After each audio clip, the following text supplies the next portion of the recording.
வணக்கம். இன்றைக்கி நம்ம வீடியோவில் கார்த்திகை தீபத்துக்கு செய்யக்கூடிய மிளகு அடை நம்ம வந்து செய்ய போகிறோம். இந்த மிளகு அடை செய்கிறதுக்கு நமக்கு என்னென்ன பொருள்லாம் தேவை, இதை எப்படி பண்ணலாங்கிறத வாங்க வீடியோக்குள்ளே போய் பார்க்கலாம். இப்போ நம்ம இந்த மிளகு அடை செய்கிறதுக்கு 1 கப் அளவுக்கு பச்சரிசியை நம்ம வந்து சேர்த்துக்கலாம். எப்போயுமே நம்ம நார்மலாக நம்ம அடை செய்கிறதுக்கு புழுங்கல் அரிசியை நம்ம வந்து அதாவது இட்லி அரிசியை சேர்த்து செய்வோம். ஆனால் இந்த அடைக்கு நம்ம பச்சரிசியை தான் சேர்த்து செய்யணும். இந்த 1 கப் பச்சரிசி கூட நம்ம 1/4 கப் அளவுக்கு உளுந்து சேர்த்துக்கலாம். கூடவே 1/4 கப் அளவுக்கு துவரம் பருப்பை சேர்த்துட்டு இந்த 1/4 கப்புக்கும் கொஞ்சம் கம்மியாக நீங்கள் வந்து கடலைப்பருப்பை நீங்கள் வந்து சேர்த்துக்கோங்க. கடலைப்பருப்பு அதிகமானுச்சு அப்படின்னா கொஞ்சம் அடை நம்ம செய்கிறப்போ கொஞ்சம் ஹார்டாக இருக்கிற மாதிரி இருக்கும். அதுக்காக கொஞ்சம் கடலைப்பருப்பை நம்ம கம்மியாகவே சேர்த்துக்குவோம். இது எல்லாத்தையுமே நம்ம ஒன்றா சேர்த்துட்டு ஒரு 4லேருந்து 5 தடவை நல்லா வாஷ் பண்ணிவிட்டு தண்ணியை வச்சு ஒரு 3லேருந்து 4 மணி நேரத்துக்கு ஊற வச்சு எடுத்துக்கலாம். இப்போ நல்லாவே அரிசி, பருப்பு, உளுந்து எல்லாம் ஊறி வந்துருச்சு. இதை நம்ம வந்து ஒரு மிக்சி ஜார்லேயோ இல்லை கிரைண்டர்லேயோ போட்டு அடமாவு பக்குவத்து கொஞ்சம் கொரகொரப்பாகவே நீங்கள் வந்து அரைச்சி எடுத்துக்கோங்க. ரொம்ப நைஸாக இல்லாமல் கொஞ்சம் கொரகொரப்பாக இருந்தால் தான் வந்து அடை நமக்கு நல்லாவே வந்து சாஃப்டாக கிடைக்கும். இப்போ வந்து மாவை வந்து அரைச்சி எடுத்தாச்சு.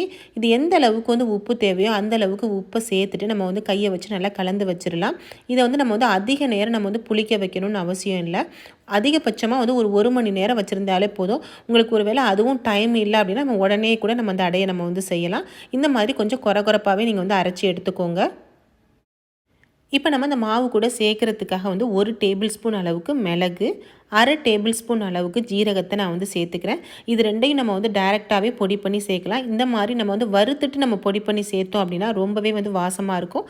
அதுக்காக ஒரு மீடியம் ஃப்ளேமில் வச்சுட்டு ஒரு 2லேருந்து ஒரு 3 நிமிஷத்துக்கு மட்டும் லைட்டாக ரோஸ்ட் பண்ணி எடுத்துக்கலாம் நம்ம.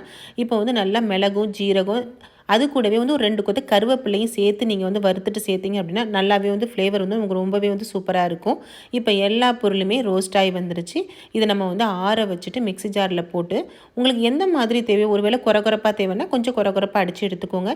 இல்லை உங்களுக்கு வாயில் மிளகெல்லாம் தென்படுறது பிடிக்காது அப்படின்னா நல்லாவே நைஸாக எடுத்துக்கோங்க. நான் இன்றைக்கி வந்து கொஞ்சம் கொரகொரப்பாக அடித்து எடுத்திருக்கேன். இதை நம்ம வந்து மாவு கூட சேர்த்து கலந்துடலாம். இப்போ நம்ம இந்த அடமாவில் துவரம்பருப்பு, கடலைப்பருப்பு எல்லாமே சேர்த்து செஞ்சுருக்கோம். அதனால் கொஞ்சமாக பெருங்காயத்தூளையும் நம்ம வந்து சேர்த்துட்டோம் அப்படின்னா கேஸ் ட்ரபிள் பிரச்சனை இல்லாமல் நமக்கு இருக்கும். இப்போ எல்லாத்தையும் நம்ம வந்து ஒன்றா நல்லா கலந்து விட்டுக்கலாம். இது கூட நம்ம தேங்காய் துருவலை சேர்த்து செஞ்சோம் அப்படின்னா ரொம்பவே வந்து டேஸ்டியாக இருக்கும். இந்த தேங்காவை நம்ம துருவலாகவும் போகலாம், இல்லை சின்ன சின்ன பீஸாக நீங்கள் கட் பண்ணியும் நம்ம வந்து சேர்த்துக்கலாம். நான் இன்றைக்கி ஒரு தேங்காய் துருவலை ஒரு 1/4 கப்புக்கு கொஞ்சம் கூட நான் வந்து அதிகமாக சேர்த்துக்கிறேன் நான். இப்போ எல்லா பொருளையுமே நம்ம வந்து ஒன்றா கரண்டியை வச்சு மிக்ஸ் பண்ணிவிட்டு உங்களுக்கு ரொம்ப மாவு திக்காக இருந்துச்சு அப்படின்னா இந்த மாதிரி கொஞ்சமாக தண்ணியை சேர்த்துட்டு நீங்கள் வந்து நல்லா கலந்து விட்டுருங்க. ரொம்ப தண்ணியாகவும் இல்லாமல் அதே சமயம் ரொம்பவும் திக்காகவும் இல்லாமல் இந்த மாதிரி பக்குவத்தில் நீங்கள் வந்து கலந்துக்கோங்க. இப்போ மாவில் எல்லா பொருளையும் சேர்த்து தேவையான அளவு தண்ணியும் சேர்த்து நம்ம வந்து கரைச்சாச்சு. இந்த மாதிரி பக்குவத்தில் நீங்கள் வந்து கரைச்சி எடுத்துக்கோங்க. இப்போ நம்ம அடைகளாக இதை வந்து ஊற்றி எடுத்துடலாம். அடுப்பில் நம்ம தோசைக்கல்லை வச்சுட்டு நல்லா தோசைக்கல் காஞ்ச பிறகு நம்ம ஒரு கரண்டி மாவை எடுத்துகிட்டு ரொம்ப நைஸாகவும் இல்லாமல் அதே சமயம் வந்து ரொம்ப திக்காகவும் இல்லாமல் நீங்கள் இந்த மாதிரி பக்குவத்தில் நீங்கள் ஊற்றி எடுத்துகிட்டு இது கூடவே உங்களுக்கு தேவையான அளவு எண்ணெயும் நீங்கள் வந்து சேர்த்துக்கலாம். இப்போ நம்ம 1/2 டீஸ்பூன் அளவுக்கு எண்ணெயை வந்து சேர்த்துடலாம். எண்ணெயை சேர்த்துட்டு ஒரு மூடியை போட்டு நல்லா நீங்கள் வந்து வேக வச்சிடலாம். வேக வைக்கிறப்ப மீடியம் ஃப்ளேமில் நல்லா வந்து வேக வச்சு எடுத்துக்கோங்க. இப்போ நல்லா ஒரு பக்கம் வந்து வெந்து வந்துருச்சு. இதை மறுபக்கமும் திருப்பி போட்டு நல்லா வேக வச்சு எடுத்துக்குவோம்.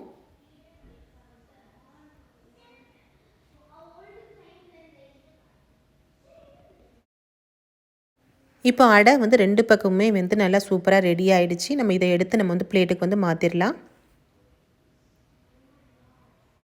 இப்போ சூப்பராக நல்ல டேஸ்டியான மிளகு அடையை நம்ம வந்து ரெடி பண்ணியாச்சு. இந்த மிளகு அடையை நம்ம கார்த்திகை தீபத்துக்கு மட்டும் இல்லாமல் நம்ம நார்மலாகவே நம்ம வீடுங்களில் வந்து வச்சு சாப்பிட்டோம் அப்படின்னா அந்த குளிர்காலத்துக்கு வந்து ரொம்பவே வந்து டேஸ்டியாகவும் அதே சமயம் ஹெல்த்தியான ரெசிபியும் கூட நீங்கள் வந்து ட்ரை பண்ணி பாருங்கள்.